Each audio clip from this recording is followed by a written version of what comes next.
Seja muito bem-vindo a mais um estudo aqui no nosso canal Jaboque. Vamos orar que o Senhor Jesus te abençoe. Se você ainda não é inscrito no nosso canal, se inscreva, dá o seu like, compartilhe, faça seus comentários. E vamos pensar, como se dá a nossa adoção como filhos de Deus? Veremos sobre isso logo após a vinheta.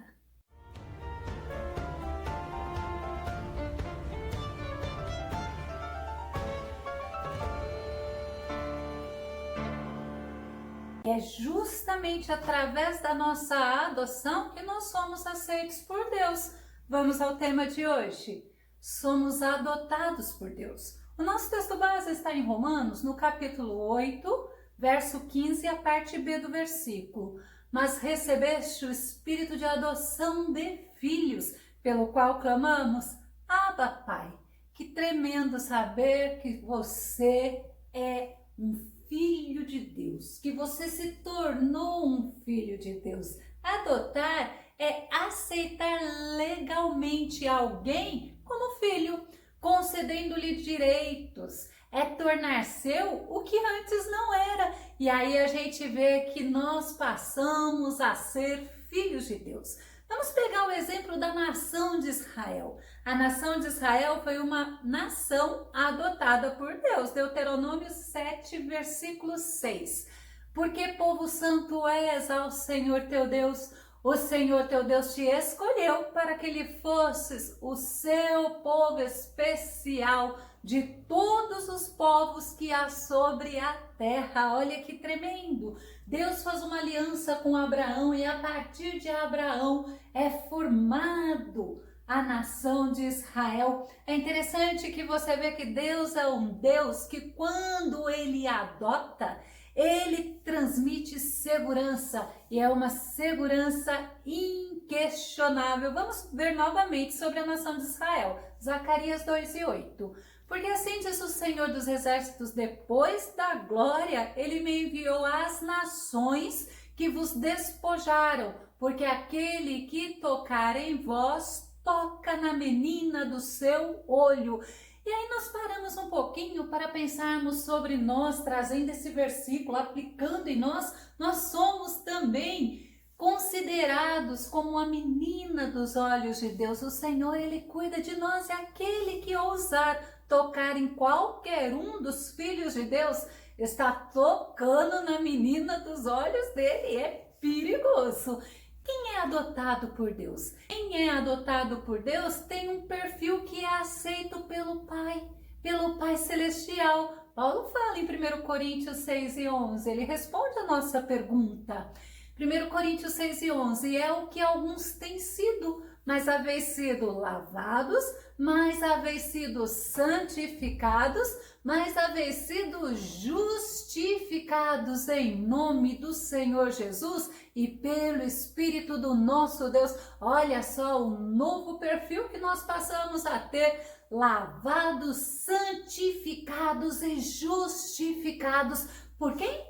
Pelo nome do nosso Senhor Jesus. É no Senhor Jesus que nós somos lavados, justificados e santificados. Aí a gente para pensar assim, por que Deus nos adota?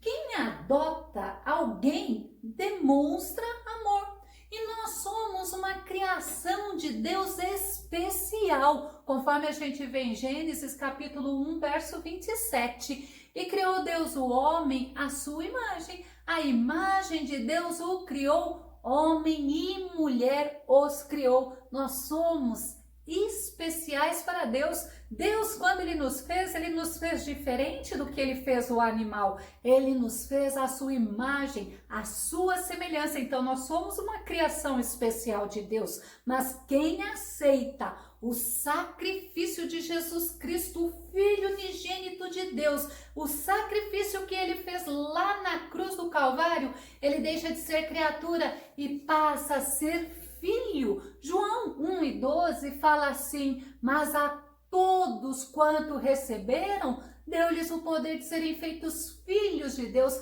aos que creem no seu nome. Nós recebemos o Senhor, nós viemos para a posição de filhos. E aí a gente vê Gálatas, Paulo falando em Gálatas capítulo 4, verso 5, para remir os que estavam debaixo da lei, a fim de recebermos a adoção de filhos. Antes éramos criaturas, agora nós somos filhos de Deus. E Deus nos adotou, sabe por quê? Porque Ele nos ama. Efésios capítulo 2, verso 4. Mas Deus, que é riquíssimo em misericórdia, pelo seu muito amor com que nos amou. É justamente pela graça, pela misericórdia de Deus, por esse amor imensurável, porque o amor, ele é a essência de Deus. 1 João 4:9 diz assim: aquele que não ama não conhece a Deus, porque Deus é amor. Amor é a essência de Deus e quando nós somos adotados por Deus, nós recebemos o amor de Deus, nós passamos a amar segundo o amor de Deus. E Deus, ele amou o ser humano de uma forma tão esplêndida, de um amor imensurável. João 3,16 diz assim: porque Deus amou o mundo de tal maneira, de uma maneira tão imensa, que Ele deu o seu Filho unigênito, Filho único, para que todo aquele que nele crê não pereça, mas tenha a vida eterna. A gente vê que amor maravilhoso, que amor grandioso, que amor glorioso é esse do nosso Deus, que Ele manda o único Filho dele morrer na cruz do Calvário. Para quê? Para que possamos nos tornar filhos de Deus, para que nós não pereçamos, mas para que, ao contrário, nós tenhamos vida eterna. E Deus, ele manifestou o seu imensurável amor justamente nisso. 1 João 4:9. Nisto se manifestou o amor de Deus para conosco, que Deus enviou o seu Filho unigênito ao mundo para que por ele vivamos. As pessoas que estão sem Deus no mundo, as pessoas que não recebem o sacrifício de Jesus, que não aceitam o único, o unigênito Filho de Deus como seu salvador pessoal, como seu único salvador, essas pessoas, elas estão mortas para Deus, elas estão vivendo para o pecado. Mas quando o amor de Deus se manifestou aqui nesta terra através de Jesus Cristo, morrendo na cruz do Calvário, e nós o aceitamos, nós passamos a viver para Ele. Nós deixamos de ser aquela criatura andando segundo os padrões deste mundo e passamos a viver para a glória do nome do nosso Deus. E Deus, ele tem um amor tão abundante, ele tem um amor tão maravilhoso, e esse amor de Deus, ele derramou por mim, ele derramou por você. Romanos 5:5. E a esperança não traz confusão, porquanto o amor de Deus está derramado em nossos corações pelo Espírito Santo que nos foi dado. Olha que tremendo você entender, quando você recebe o Senhor Jesus como seu único e suficiente Salvador, o amor de Deus é derramado em nossos corações, o Espírito Santo, ele passa a habitar em nós, ele passa a fazer em nós moradas e passamos a ser amados do Pai. João 16:27, olha que interessante. Pois o mesmo Pai vos ama, visto como vós me amastes e crestes que saí de Deus. É o próprio Jesus falando isso para você, é garantindo para você que, embora a tua vida não esteja do jeito que você gostaria que estivesse, esse momento que você vive não anula o amor de Deus por você. Aí a gente vê, sabe quais são as consequências de você ser adotado por Deus, de você ser recebido como um filho de Deus? Uma delas é você ser reconhecido legalmente. Hebreus 11:24 e 25 fala assim, olha, pela fé Moisés, sendo já grande, ele recusou ser chamado filho da filha de Faraó, escolhendo antes ser maltratado com o povo de Deus, do que por um pouco de tempo ter o gozo do pecado. Quantas pessoas rejeitam, quantas pessoas não querem o nosso Deus Todo-Poderoso como Pai, porque eles preferem estar vivendo um momento, eles preferem estar vivendo os prazeres daqui, como disse no versículo, um pouco de tempo ter o gozo do pecado. E nós vemos que Moisés era filho da filha de Faraó, até mesmo por adoção, e ele não quis, ele preferiu estar vivendo para Deus, porque ele sabia que tudo aqui na vida é passageiro, tudo aqui passa, mas aquele que faz a vontade de Deus, além de ser reconhecido legalmente por Deus, ele tem o testemunho do Espírito. Olha Romanos 8,16, o que nos ensina: o mesmo Espírito testifica com o nosso espírito que somos filhos de Deus. O Espírito Santo que habita em nós testifica conosco que nós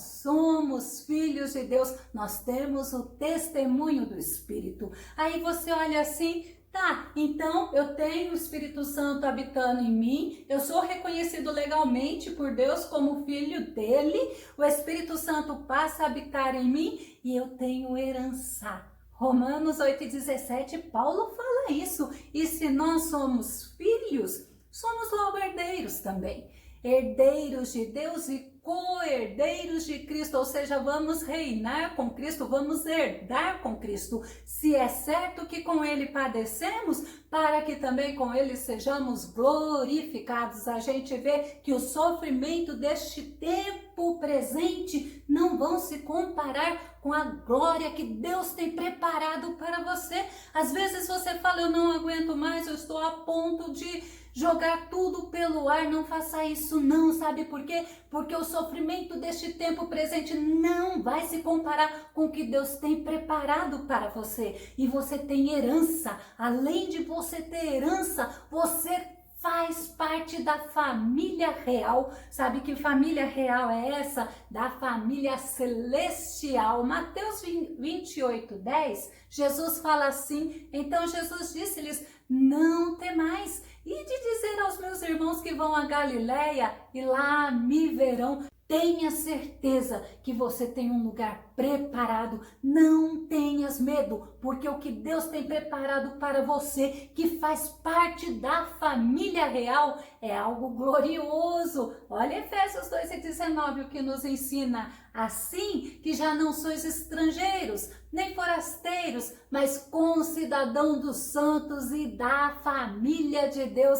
Você não está aqui por acaso, você não está vendo esse estudo por acaso, você está vendo esse estudo porque o Espírito Santo está te conduzindo. E neste momento é para você entender que você faz parte sim da família de Deus, que Deus tem preparado para você uma cidade maravilhosa. A Bíblia fala que esta cidade, ela é maravilhosa, ela é tremenda, ela é gloriosa. A Bíblia fala que esta cidade é indescritível, de tão maravilhosa que é. E Deus tem preparado para você que o recebeu como único e suficiente Salvador da tua vida. Você é concidadão dos santos, você faz parte da família de Deus. Mateus 12,50 ainda fala assim: olha, porque qualquer que fizer a vontade de meu Pai, é Jesus que está falando, qualquer que fizer a vontade de meu Pai que está nos céus, este é meu irmão, irmã e mãe. Nós somos partes da família de Deus.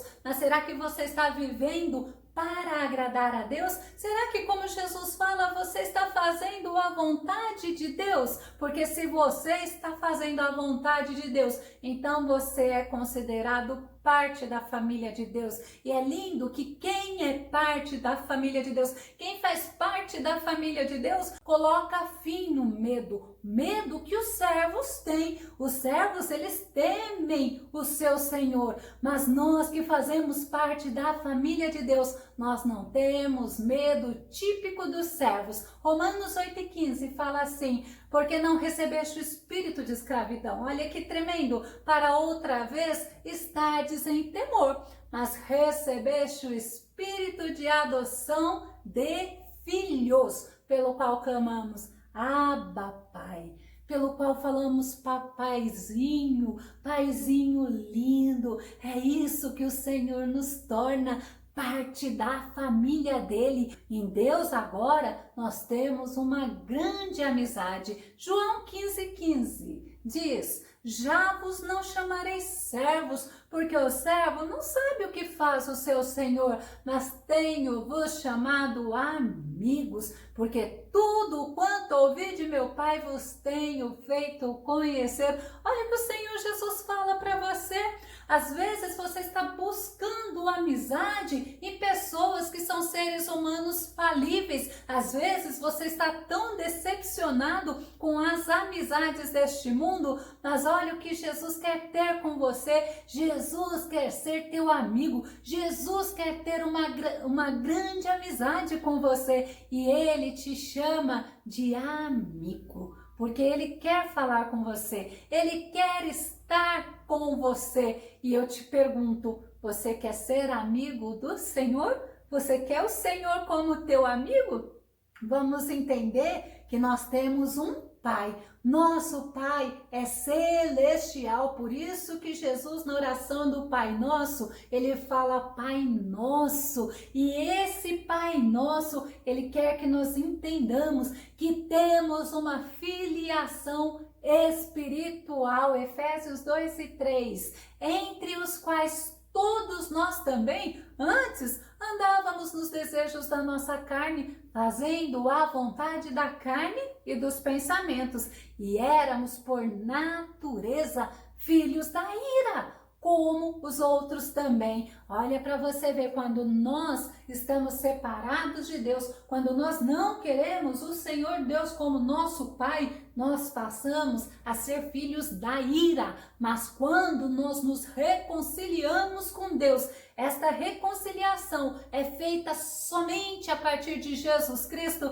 aí nós passamos a ser filhos de Deus. E vou falar a verdade para você, Deus não se envergonha de você, Deus não se envergonha de nós. Hebreus 11:16 fala, mas agora desejam uma melhor, isto é, a celestial, falando que agora o nosso desejo é pela pátria celestial, que é muito melhor do que tudo que nós vemos aqui nesta terra. Ainda continuando o versículo, por isso também Deus não se envergonha deles de se chamar seu Deus, porque já lhes preparou uma cidade. Nós temos uma cidade celestial preparada para nós. E Deus, Ele decidiu nos receber como filhos. Paulo fala em 2 Coríntios 6, versículo 18, e eu serei para vós pai, e vós sereis para mim filhos e filhas, diz o Senhor Todo-Poderoso. Deus não se envergonha de nós. Deus decidiu nos receber como filhos através da graça, através da misericórdia. E quem é filho é disciplinado quando erra. Você concorda comigo? E Deus, como nosso Pai, Ele nos educa. Vamos ver Hebreus 12:5-7, que diz assim: e já vos esqueceste da exortação que argumenta convosco como filhos? Olha que palavra maravilhosa. Filho meu, não despreze a correção do Senhor e não desmaies quando por ele fores repreendido, porque o Senhor corrige o que ama e açoita a qualquer que recebe por filho. Se suportais a correção, Deus vos trata como filhos, porque que filho há a quem o pai não corrija? Tem pai que deixa para a mãe corrigir, mas biblicamente é a função do pai. E aí a gente vê o Senhor falando para a gente, olha, eu sou pai, você é filho, eu vos ensino, eu vos exorto, não despreze a minha correção, não se entristeça quando está sendo corrigido, ao contrário, tenha essa certeza, o pai corrige o filho, porque o pai ama o filho. E Deus, ainda estou falando do versículo, e Deus nos trata como filhos, mas aí a gente vê que quem não é filho não aceita a correção do pai. Eu fui muito corrigida pelo meu pai e graças a Deus Hoje eu dou valor pela correção que eu tive na infância, pela correção que eu tive na adolescência, porque aí a gente vê como nos tornamos melhores quando tem alguém que fala para nós o que precisamos aprender, o que precisamos colocar como corretos. E o nosso Pai Celestial, ele faz isso conosco. Às vezes nós não entendemos, mas Deus tem os seus meios de nos ensinar. Deus tem os seus meios de nos corrigir. Quem não é filho não aceita a correção. Quem não é filho despreza a correção. Quem não é filho, quando é corrigido, se revolta contra o pai. Hebreus 12:8 fala: mas se estais sem disciplina, da qual todos são feitos participantes, sois então bastardo e não filhos. Nós somos filhos de Deus, nós fomos feitos filhos de Deus pelo amor de Cristo Jesus na cruz do Calvário, e nós nos tornamos herdeiros, herdeiros com o nosso Cristo. Louvado seja Deus. 1 João 3, de 1 e 2, para nós concluirmos, diz assim: vede, com grande amor nos tem concedido o Pai que fôssemos chamados filhos de Deus. Isto é amor. Por isso o mundo não nos conhece, porque não o conhece a Ele. Amados, olha que tremendo, agora somos filhos de Deus e ainda não é manifestado o que havemos de ser, mas olha a certeza de João, nós sabemos que quando Ele se manifestar, seremos semelhantes a Ele, e olha mais ainda, porque assim como Ele é, nós o veremos, que nós possamos entender o papel de filhos de Deus, que nós possamos valorizar o fato de sermos adotados por Deus, que nós possamos valorizar o fato de estarmos sendo corrigidos pelo nosso Deus, que é justamente porque nós somos filhos que o Senhor nos ensina, porque o que Ele tem preparado para nós é tremendo, é maravilhoso, é glorioso. Eu vou deixar na descrição do vídeo o link Agindo Coerentemente como Filho de Deus. E que o Senhor Jesus, Ele venha te ensinar, que o Senhor Jesus, através do Espírito Santo, venha te esclarecer que nós somos filhos de Deus, que nós somos amados por Deus, que o que Deus tem preparado para nós, o olho não viu, o ouvido não ouviu, porque é maravilhoso, que possamos suportar as provações, que possamos suportar as lutas, porque o nosso Deus é Ele que nos sustenta, é Ele que nos ajuda, é Ele que está conosco. Que o Senhor Jesus te abençoe. Até o nosso próximo estudo aqui no nosso canal. Já volto que vamos orar. Fica com Deus e Deus te abençoe.